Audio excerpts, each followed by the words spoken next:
ایک مرتبہ لندن میں میرے قیام کے دوران میں فورسٹ گیٹ کے علاقے میں تھا، ووڈ گرینج روڈ پر، جو کہ اسٹریٹفرڈ کے پاس ہے۔ وہاں پر ایک بہت زیادہ ضعیف العمر جو خاتون تھی، میڈیکل سینٹر سے اپنے گھر کی طرف جا رہی تھی۔ اس کی اراؤنڈ 100 کے قریب ایج ہوگی۔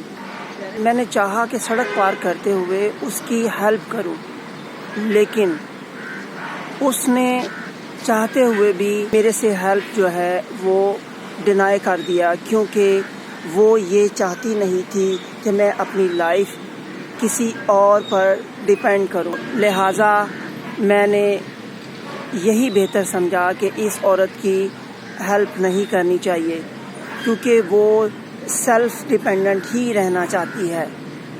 تو لہٰذا اس سے میں نے یہ سبق اخذ کیا کہ وہ قومیں اتنی ٹاپ پہ ترقی کیوں کر رہی ہیں، اس کی یہی ایک بنیادی وجہ ہے کہ وہ اپنے آپ کو کسی دوسرے پر ڈیپینڈ کرنا مناسب نہیں سمجھتی، چاہے وہ ایج کے کسی بھی حصے میں ہو۔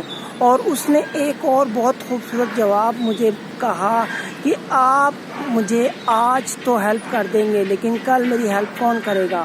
لہٰذا اس سے بہتر یہی ہے کہ آپ ہیلپ نہ کریں۔ مجھے خود سے، چاہے میں سلو واکر ہی ہوں، لیکن مجھے خود سے سڑک کو کراس کرنا ہے۔